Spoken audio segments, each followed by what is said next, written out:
That's some of the crazy stuff we've seen. I think Smoggy was doing that over on EDG. For now, though, Minibu's just looking for those early fights. It seems more spread from the attack side. Maybe an attempt to just collect some orbs, potentially look for a plant. You can't really have too many expectations from a round like this, and they're playing it very safe. But I do think that dimensional drift is a huge part of what they're going to be going for. Site control, a big part of their game plan, but also it just allows Life to go crazy, and that's something that genuinely, he's one of the most terrifying duelists in the whole tournament because he is, as said, just a little bit insane. I wonder if we'll see this continue. Much more passive hold over B. It was the same in the pistol for Boo, but his teammates were pushing A that time. Now, well, he has actually shifted into a slightly more aggressive position. He could be in trouble. Smoke used, though, to back out, concede the space, and with that, FPX will find themselves a plant. Again, the idea from Heretics isn't to stop them in their tracks, it's to wait and retake it as a unit. Already finding one with the Outlaw. The players on backside might have a chance with the Classics catching them off guard. Decent damage to Benji. How much they can get in terms of the kills, though. Not really playing alongside each other. A little bit further back for Autumn, and it makes this training quite a bit easier. One kill at least. Make things that a little bit more costly, but you can see Rian's only having a pistol. It's not really going to force any rebuys for the next round, other than the player who was already going to purchase anyway. I mean, there was a decent amount of damage done, but yeah, just too spread across the players. So no kills converted, bar that one. No weapons dropped and left for the Ether. FPX will be facing off against a decent buy coming into the next. One investment from Team Heretics gets them a Vandal. Everything else is definitely in fighting form. The Bulldogs sort of backed up by the fact that you've got an Outlaw. You could be facing 10 HP, or just tag him once and let Minibu do the cleanup. For FPX, Rifles come out, and Dimensional Drift for Life. That's the big one. That's going to get them into a site. Yeah, and you can already see, not messing about. All of the players are up over on the left side of the map, getting ready, pinging over onto the B site. It does seem, though, that Heretics have a decent idea. A very passive hold. Benji sitting back. Now, he should be able to clear at least some of the trips. Make sure that they're not going to be able to hold on to that ground. Although saying that, it seems like they're both still standing. Yeah, there was a clear idea from Heretics to change their setup. Boo goes to the A site this round. Traps are here to try to catch these players as they make their way in or out of the site. But now the traps are down. Benji has been blitzed on, and with this FPX, able to fall back, playing a lot of players in main. They've lost their mid control, but that's not that big of a stress this late in the round. Main thing is keeping Life on the site and having the support to cover him as they cross. Even the TPUs to get out of there, and now standard post plants on a long range angle down an alleyway.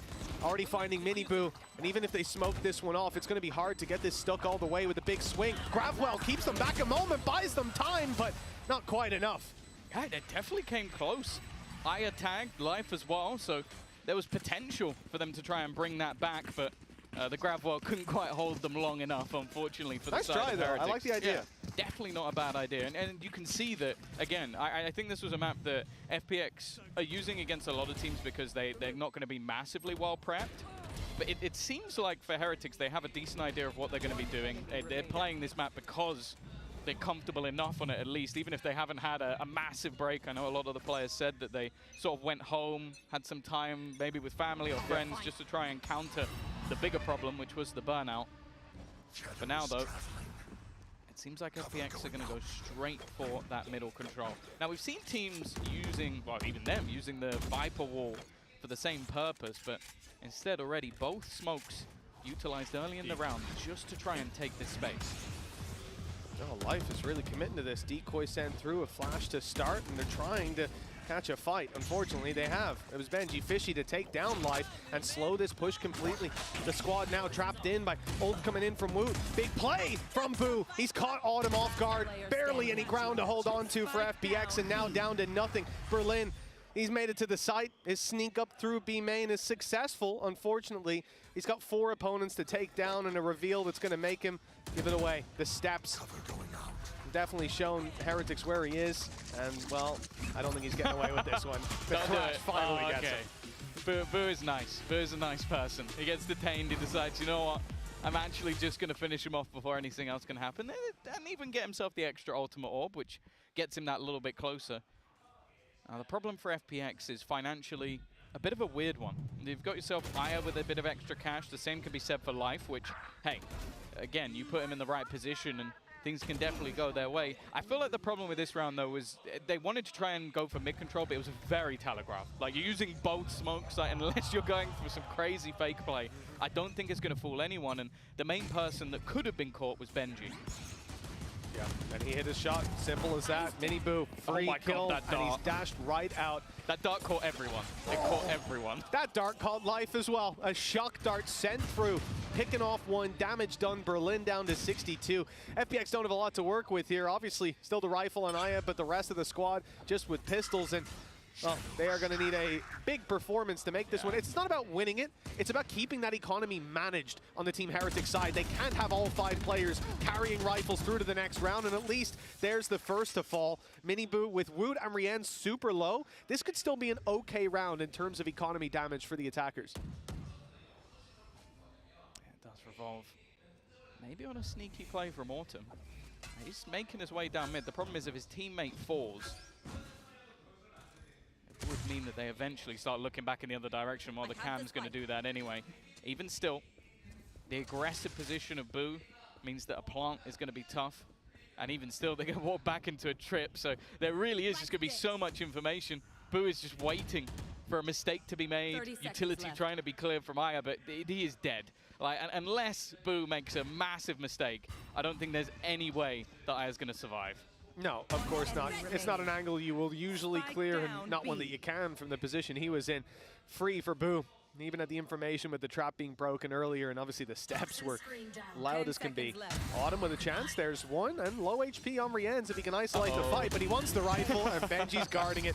4-1, a solid start to this defensive side. Heretics lose their third round, one that they're kind of expected to, where they had the weaker weapons, but since rifles come out, doesn't look like they're breaking much of a sweat. That last round wasn't a big one from FPX, though. This is where the investment comes through for the attacking side. I think the scary prospect, though, is just bear in mind that Bind is up next. A map that there was a 6-win streak for the side of Heretics until that was ended in OT by Vitality. That was the way that they managed to actually qualify for champions in the first place. So I wouldn't say that Bind is going to be a weak map, and it's one that I don't think is the best for FPX. So and maybe they've changed things, maybe they got something new to throw in, but I think their sort of like hidden gem was this map.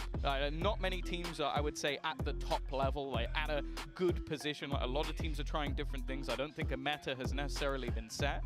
And if they're going to get, well, boomed, which I wouldn't say they are yet, but no, they need to slow it down. I like the fact that they've called a pause already. It's not really been like a catastrophic destruction of what they've been attempting, but I feel like so far everything they've tried, considering they've got this like Yoru comp which is meant to be a bit off kilter and catch people, it hasn't. It's been quite obvious what they've been trying to do.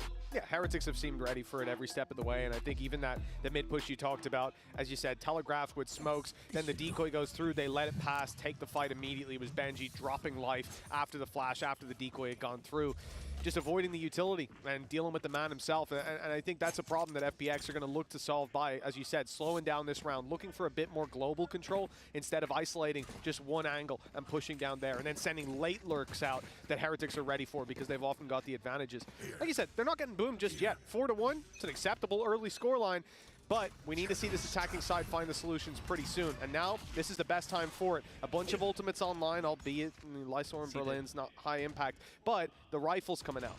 They've tried to do the same again, like throw a couple of early smokes, but this is just a ruse. It's trying to sell the idea that they're going for the same play. The problem is there's been a change up from Heretics as well. They've now got the operator roaming in mid, so nobody else has moved. The orb being taken is definitely going to be heard as well. So again, like the idea was to try and sell some sort of fake, sell some sort of lurk, but thus far, that hasn't happened. No success in that front whatsoever. Team Heretics with, you know, we mentioned the change-up in setup that we saw a few rounds ago where Benji came in to prevent this B-site push. You've not just got Benji, but Boo here as well. Both of these players, we've seen anchoring sites now committed to holding the angles. Decoy is the one that's sent through. It's not even going to be touched. They allow it to fade into insignificance. Trap, luckily, not going to catch anyone. Aya is able to destroy it in time, and they've claimed the space. Now the rotations come in from Heretics. Now they look to defend that B site or even to retake it, but little do they know the spike is going elsewhere. All they have to do on this site is buy time, and Aya's done a good job of that. Yeah. Autumn might not be able to get out of here, but look at Lysor's position, sneaking up through mid, cutting this defense apart, and Autumn's even picked another. It's a double dip, almost a triple dip. They sell an initial fake, throw it into it, what seems like a take of the B site, and then throw it back over to A again. That was really nice. Incredibly complicated. It's something that you do feel like at any stage, if Heretics managed to catch on, it could have gone completely wrong, but I like it. Like, you're throwing in the double smokes early again. You're then going to be using an ultimate and then and even sending a couple of players into that site, and then going back in the other direction with, what, 20 seconds left on the clock? I think the main point of that round, though, was Lysor. Just having him still in middle, leaving Autumn as the secondary lurk, it makes it so difficult for anybody to actually move on Heretics without being caught or being put in a 1v1. Well, early on, there's a big fight for A main. Just like the pistol, Heretics want to triple push up. They've spotted the operator already, and the dash actually caught on the wall. That's going to cost Miniboo his life. The flash stopped him from being able to see exactly where he was dashing to. Well, a terrific start for FPX, and I think this was a response from Heretics to the last round. They played it blind, tried to rotate, assuming FPX were going to be as one-dimensional as they were a few rounds ago, and instead, they now go for the push to get the early info, walk straight into the op, pick is found, and FPX can now go back to that 2D play because, well, they've got the advantage. You're not going to have as many players rotating in. They're pushing into what is almost at this stage a double sentinel. It's a bit of a gamble keeping both players here, even having a rotation out from the side of Wu as well, who has been hitting his shot so far. Wu even going to just be waiting behind, but it's almost just a peek out straight behind the utility. Boo goes down, Benji is still here, looking to try and fight on top of it. He almost gets two. The second player so desperately low, even knows that he's still on this corner. Just waiting for someone to try and swing around that corner. I think he's got him dead to rights, a second to his name. But that wraparound, they're waiting for it, they're trying to watch for it, and almost getting that information might just give the game away. Berlin still managing to fight back with another, putting thing into a 2 versus 2, but that time has been ticking all the way along. Benji looking to try and get things to half. He's succeeded, but with his teammate going down, it's now left all onto him, surrounded in the end, and FPX, well, it got a little bit dicey, but they get it over the line. Yeah, well, listen, you told me that Life does some crazy stuff, and I'm waiting for the TPs and so on. There he fake TPs, pushes through a smoke with an op. Hey, that's not a conventional play. It's not one I'd recommend you try at home, but my goodness, it most certainly has worked. And again, that early aggression towards A, the fact that Heretics try to take the space to find a solution to the problems they had last time, well, it hasn't worked out. And now from the Heretics side, you know that if you play it slow and rotate in off what is clearly an execute, FPX might fake it. If you go for the early aggression to grab control so that you know where the hit's coming through, FPX might be waiting. This is a very good resurgence. A team that was 4-1 down with no answers, they've certainly started to fill in that worksheet. And the bigger problem now is the economy. I will say there's a lot of ults that are either online or very close. Miniboo 1 away, Rian's 1 away. This round on paper seems easy, but if I've learned anything from Heretics is that Benji plays better with the Sheriff. Mark, who's to doubt the other players on this squad? Again, I feel like the darts from Rians have pinged up the entire team multiple times. I feel like FPX might have to go to the workshop and try and shoot those before they go off. Again though, FPX just taking things slow. They know that a round like this is likely to have weaknesses, likely to have pieces missing, so they don't really need to overface. All they have to do is get towards this side as well. They have the pit if things start to go wrong, but unlikely to be used in a round where there's mostly weaker weapons. Instead, this ultimate, the dimensional drift is used. Get into the site, root out all these players, grab the info, go for a very aggressive peek. The flash even thrown through by Woot gets nothing, and the control swinging clearly in favor of FPX. A 5 versus 2. There'll be no pit used this round, I'll guarantee you of that. With a plant on the bridge, this round has become very difficult for Heretics to even find anything in. You're talking about economy damage at this point, and it's one man. Make that no man. Aya's had a hell of a round. Yeah, no, he just goes running in, takes the battles. Obviously, the space was taken initially by Life. Just, I don't mind committing an ult like that in a round where ultimately you're in a position to spare a few here and there and just make sure that you're not going to lose to pistols. As said, the opponents can be incredibly dangerous on the side of Heretics with those pistols in hand, and he was able to make sure there at least wasn't a direct stack on the side. Although there was 3 players around, and well, he kind of dealt with those very easily indeed. We've had a Team Heretics pause called 4-1 in the lead, and now tied up neck and neck, with FPX seemingly having an answer for every problem they're presented with. And this is a big round for Heretics. Last time, they had the pistols, like we said. Now, they've got rifles and an operator. Ultimates ×4. FPX still have that Viper's Pit to fall back on. Eyes picked up the Nightfall as well. I think the things that worry me again is Miniboo. He's getting off to a bit of a quiet start, and we know that he is someone that very self-critical, very hard on himself, and also someone that I think the highs are very high and the lows are very low. And obviously, you have players like Woot, Benji who can pick up the slack. There's no one on this Heretics team that I would say is a weakness. I guess the same for the other team. I think FPX clinically underrated. I think that EDG have their number, but when they come to the international stage, well, the teams they lost to last time around were Team Heretics, where they lost 15-17 in the last map in OT, and a team called Genji. So, yeah, right, I heard. And they took a map off both. So this is a team that I think, again, maybe if you're a Sentinels fan, you're thinking, it's fine, we'll have FPX in the lower bracket. I would not breathe easy just yet. Well, they took a map off Genji, Sentinels didn't. Just earlier on. Sure. But I think this group truly is terrifying from top to bottom, and I'm sure most people would put FPX at the bottom, but I'm not sure I do. Berlin already directly into the site. Loves his TPs, but it's a lot of damage done off the rip. Yes, well, I is extremely low, but so too is Woot. Oh, hello. Crash still there to be used. Big backside push. Berlin holds the line for a moment, but then Woot on his low HP, the one to trade out, pick up the double. At least FPX scrambling. Mid just to clear out that lurk. I think Rian just had enough. He's like, he's going to be here. I'm going to check. But again, it's an opening left on that A site, which is going to be a plant. Viper's Pit available, and there's nothing that anyone can do to stop this, other than maybe Blind Hunter's Fury to try and deny the plant. That might slow them down a bit, and that is what he's going to go for. It's not hit. It was close, but unfortunately it comes at the cost of his life, with Life himself being the one to grab that kill. Blade Storm, we just heard it activated by Miniboo. They're going to commit to this, and going through that Viper's Pit with a Blade Storm might be an advantage. Find him, drop the right click, and get it done. Flash out a little early. Life's going to get ahead of the Thrash, but not destroy it. Luckily, it's gone too deep. It's inside the ultimate itself.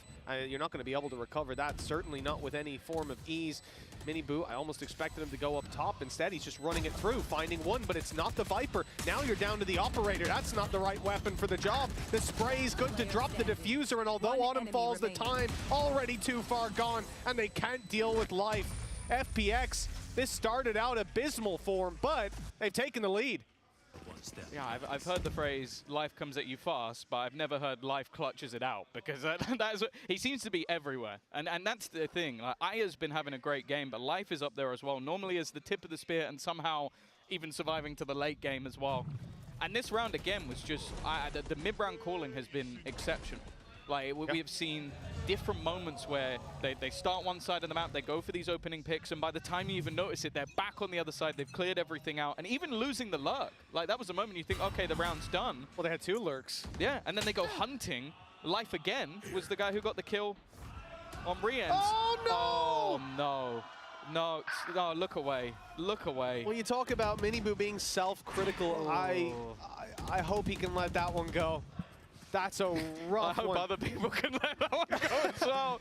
I think that's going to be in a montage or two. They only have pistols. At least they only have pistols this round. Right. It's not as bad as it could have been. That's rough, man. That is very rough. Yeah. FPX. GB loves the phrase "from the top rope." I don't think that's what he meant. From the mid rope, right down to the bottom. Well, 5-4, and it's a 5v4. With FPX having the lead without drawing blood themselves. They've got to be happy about that. But Lin did get the kill. Technically, it was given, but he wasn't too involved. It was by proxy. No, it was just fear. He saw into Berlin's eyes. Maybe Miniboo has nightmares of Berlin in more ways than one. Oh, wow. Here we go.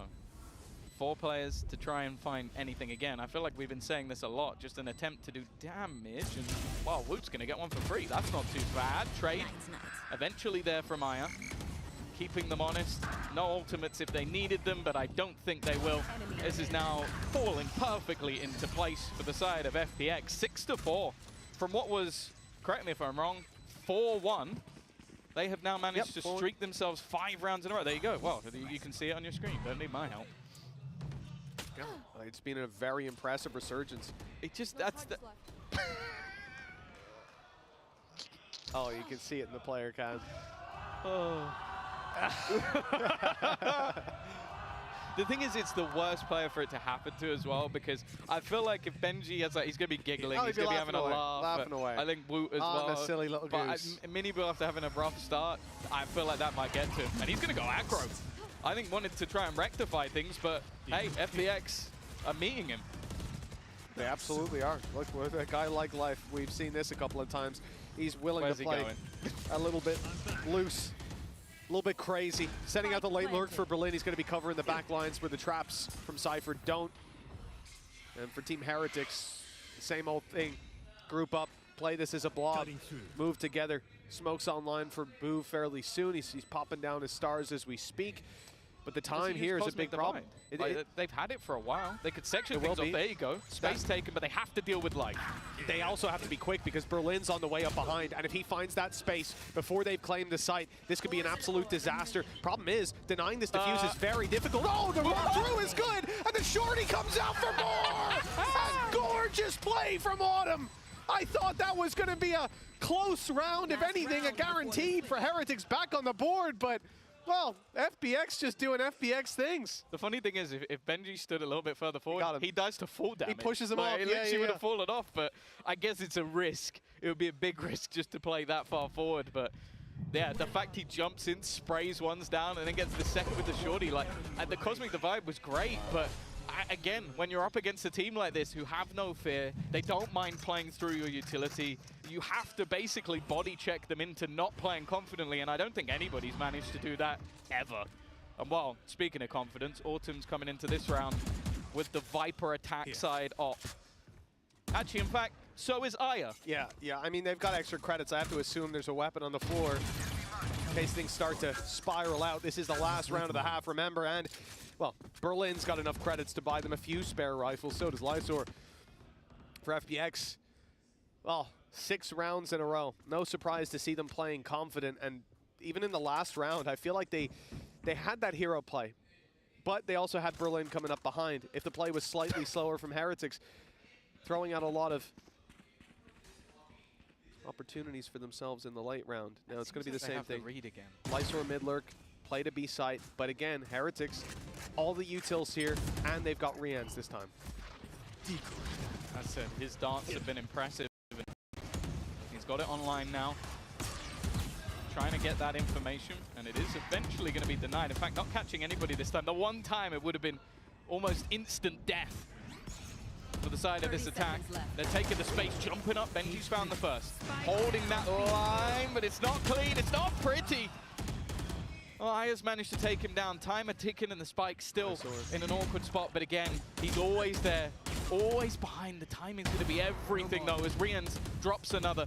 He's heard the steps of Minibu coming behind him. He's trying to catch this guy off guard instead, and now looks to switch back. That plant is just about going to be coming in time. And they've still got to worry about that flank.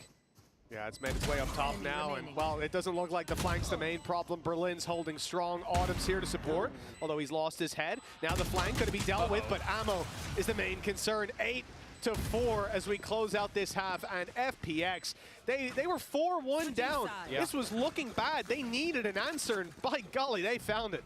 Yeah, no, this was just an impressive dismantling. I've really enjoyed the way that we've seen mid-round switch-ups, more direct takes. As I said, I think the calling, honestly, from the side of FPX has been utterly sublime. And then just those individual plays, like Lysor, bottom of the board, has been an irritant for them the entirety of this half. Well, nothing but problems for the side of Team Heretics after round 5. There's been no success. They'll get a moment to recoup ahead of the next half. We'll be back in just a little bit.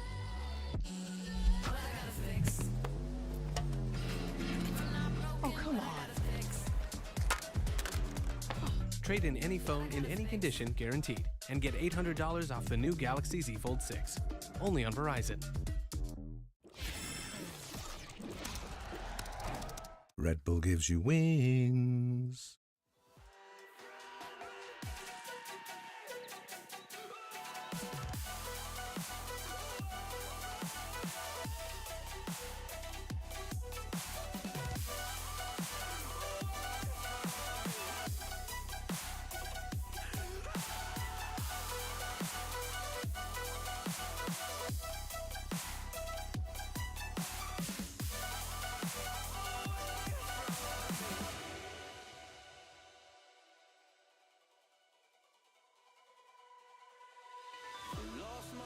Now I'm fully disguised. My heart got bruised up, so I put it on ice. Been told that I wouldn't make it in this life, but now all of you see there's so much room for me.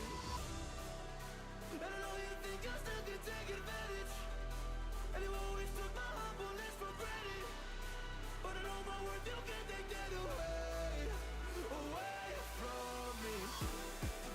And I know you think I still can take advantage, but it hasn't worked out like you fucking planned it, 'cause I know my worth, you can't take that away.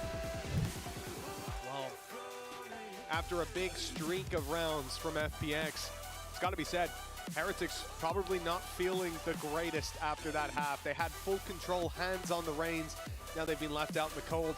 For FPX, everything's going right. Every call